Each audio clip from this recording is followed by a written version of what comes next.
Good evening, my darling Tams, or perhaps good morning, perhaps early morning, perhaps later morning. Good morning, good evening, good day, my dearest Tams. Chapter 22 is Naked Ponies. When I was a boy, few pictures interested me more than those of American Indians riding their ponies at full speed through the rugged western country. I wondered how the Indians managed to stay aboard their mounts and navigate them without using bridles, saddles, or blankets. I wonder why they did not slide over the animal's head, or backward over its tail, or off in some other way at sudden changes in speed and direction. Later, I watched American Indians ride in the famous Buffalo Bill's Wild West show, but even at that close range, it was not at all clear to me how they stayed on their mounts while rounding curves at full speed and making sudden turns.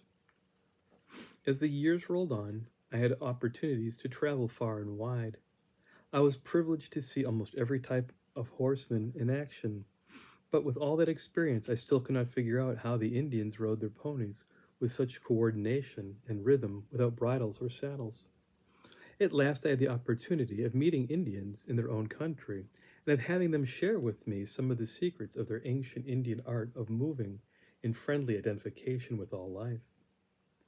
But this secret sharing did not take place until I had been put through a kind of probationary period. The Indians were penetrating in their scrutiny of my character and motives. Finally, I was admitted through the invisible gate, which has separated the real American Indian, with his great wealth of wisdom, from the white man. I had to learn that unless one can first walk in mental and spiritual rhythm with an Indian, he cannot really walk with him at all. I became inner friends with an unusually colorful Indian chief. He was all that a man in his position is supposed to be. He was superlative in the role he played in the earth's scene. Under all tests, he was a credit to his species, his tribe, and the world he graced so unforgettably. Among the Indians, he was particularly admired and respected for his moral worth and for his clear in-seeing. That is, his ability to see into causes and realities beyond such sense phenomena. He was also greatly esteemed for his wisdom, reticence, physical stamina, fearlessness, leadership qualities, and for all his expertness in riding naked ponies. Astride one of those ponies and in motion, he was magnificent. Watching him ride was an experience to be grateful for. Until I reached the point where I could talk with him in that universal speech which does not have to be uttered, communication between the chief and me had to be carried on mostly in sign language with the help of an interpreter.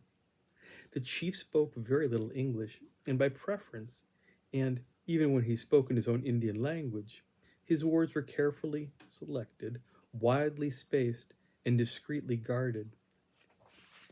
He was far more interested in listening to the silent universal language which was being spoken through all things about him, all the time. Late one afternoon, as the chief, the interpreter, and I sat in the lap of Mother Earth watching a lovely sunset, I asked the chief through our interpreter if he would tell me the Indian secret of riding a pony without bridle, saddle, or blanket. A profound silence followed, which lasted over an hour. Then a few sentences came rumbling from the chief. The interpreter turned in my direction. "The chief says that you asked a good question," he said. There was another long silence. "Is that all?" I finally asked the interpreter. He nodded. Thereafter, whenever the three of us were together, I would always find some excuse for asking the chief about riding naked ponies, but I never got an answer. I did not understand this at the time. Later, I realized that I was on character probation. Most unexpectedly, one day, when I had forgotten to ask my favorite question, the chief wanted to know why I was so interested in Indian pony riding. I told him through the interpreter that because of what the dog Strongheart had taught me about relations with animals, I was trying to learn all I could about that mysterious bond which holds all created things, an inseparable and harmonious kinship. I said that I believed his pony riding secret could furnish much help for me in that direction. For some time, the three of us sat still. Then the chief began slowly intoning words in his own language, aiming them at the horizon line. When he had finished, the interpreter began speaking.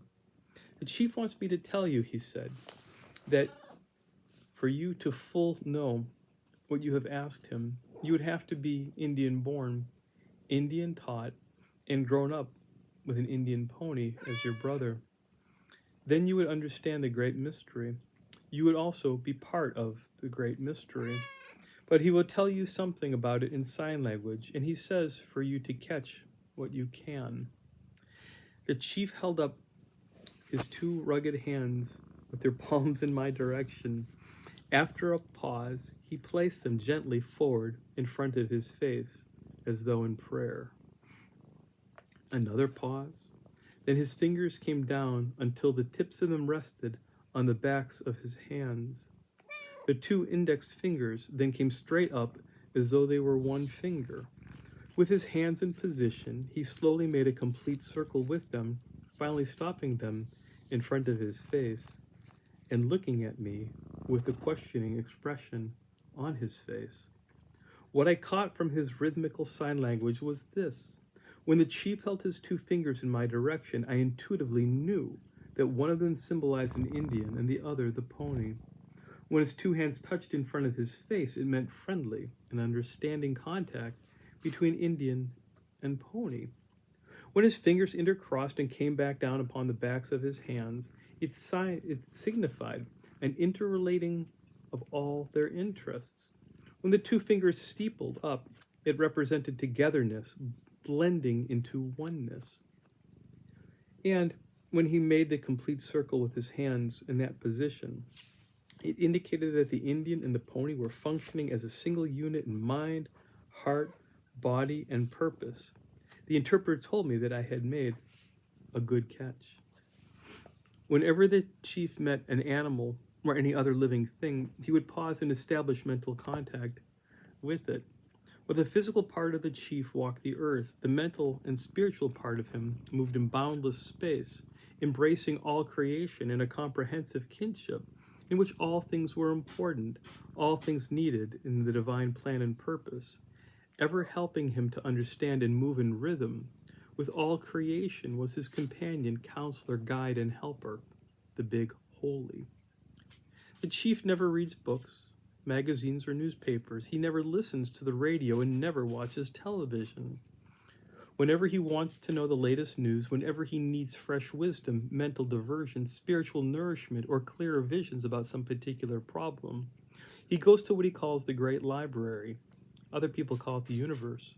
The volumes he consults in this library are the sun, the moon, the stars, the clouds, growing things, his favorite pony, and all sorts of other animate and inanimate things. He consults them with humility, receptivity, and deep reverence. His rich life experiences taught him that the author speaking through each one of these living manuscripts is the Big Holy. I love you, Tams Nicholson. I hope you will sleep well. I hope that you are well rested. I hope everything good for you. And I look forward to following you on your journey and chatting as soon as the opportunity presents itself. Good night, good morning, good day.